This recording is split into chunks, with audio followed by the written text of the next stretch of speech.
दिनों से लगातार हो रही बरसात लोगों के लिए आफत बनी हुई है।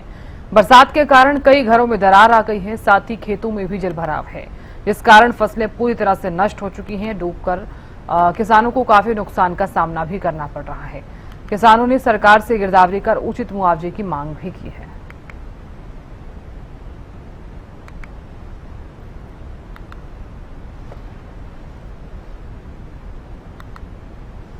तो लगातार बरसात के चलते किसानों के लिए आफत जो है वो आन खड़ी हुई है, चूंकि तमाम किसानों की जो मेहनत है 6 महीने की मेहनत वो पानी में डूब गई है और पानी जो है वो खेतों में भर चुका है। जलभराव जो हुआ है उसके चलते किसानों की फसलें बर्बाद हो गई हैं और यही वजह है कि तमाम किसानों ने सरकार से उचित मुआवजे की मांग भी की है।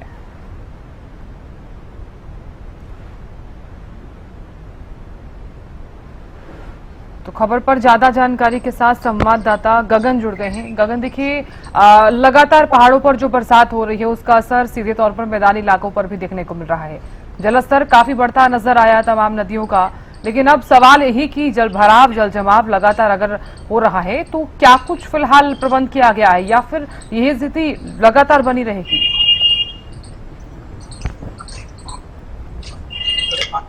बिल्कुल साधना, देखिए जिस तरीके से पहाड़ों में हो रही बरसात की वजह से तमाम जो नदियां हैं वो पूर्ण उफान पर देखने को मिल रही है। चाहे गग्गर नदी की बात की जाए या अपना मारकंडा नदी की बात की जाए, लगातार जो है वहां पर पानी का जलस्तर बढ़ा है और मारकंडा नदी से तमाम जो सटे गांव हैं उनके खेतों में देखिए फसलें जहां पर लग चुकी थी वो कहीं ना कहीं खराब होती नजर आई है। कई जगह देखिए हम कह सकते हैं कि गांव निसी के अंदर देखिए तटबांध टूट गया, जिसकी वजह से काफी एकड़ की फसल खराब हो गई है। शाहबाद की काटवा जो गांव है वहां पर भी देखिए सड़कें टूट चुकी है। तो ऐसे में हम कह सकते हैं कि काफी भारी नुकसान जो है लोगों को झेलना पड़ रहा है। और देखिए साफ तौर पर किसानों की फसल देखिए बहुत ही महत्वपूर्ण हम कह सकते हैं कि देखिए काफी हम कह सकते हैं कि लगातार हो रही बरसात की वजह से तकरीबन 2 बार तो देखिए किसानों की फसल डूबकर जो है खराब भी हो चुकी है। तो ऐसे में किसान अब सरकार से गुहार लगाते हुए नजर आ रहे हैं कि उनको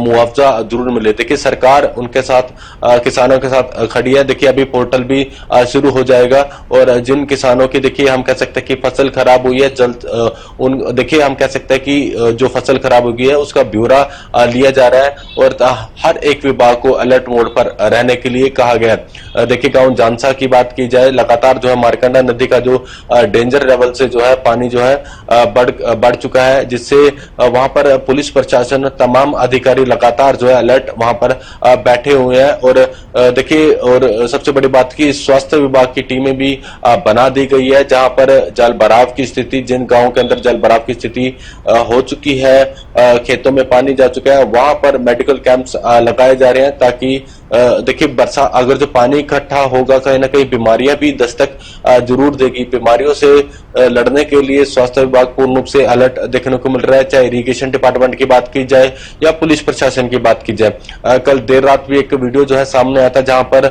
एक झील के जो बैरिकेड्स हैं वो खोले जा रहे थे पुलिस प्रशासन के द्वारा। वहां पर किसान पहुंच गए थे और देखिए काफी भारी मशक्कत के बाद जो है दो किसान और पुलिस के बीच जो है हम कह सकते हैं कि जो राजीनामा हम कह सकते हैं हुआ है, क्योंकि किसानों को कहना है कि जो जहां पर झील में जो पानी छोड़ना था, जहां पर एसवाईएल नहर जो है बढ़कर उफान पर, एसवाईएल नहर भी देखिए पूर्ण रूप से बढ़कर चलती हुई नजर आ रही है। झील में बीबीपुर झील है जो कुरुक्षेत्र जिले में ही पड़ती है, वहां पर तकरीबन 6500 एकड़ की फसल जो है अगर झील के अंदर पानी छोड़ा जाएगा तो 6500 एकड़ की फसल भी खराब हो सकती है। तो ऐसे में देखिए किसान वहां पर जो हम कह सकते हैं कि डैम पर बैठे हुए हैं कि ताकि गेट जो है बैरिकेड ना खोले जाए। तो ऐसे में देखिए अभी फिलहाल आज की बात की जाए तो आज मौसम देखिए अभी ठीक लग रहा है। कल भी हल्की फुल्की बूंदाबांदी हुई थी लेकिन थम गई थी।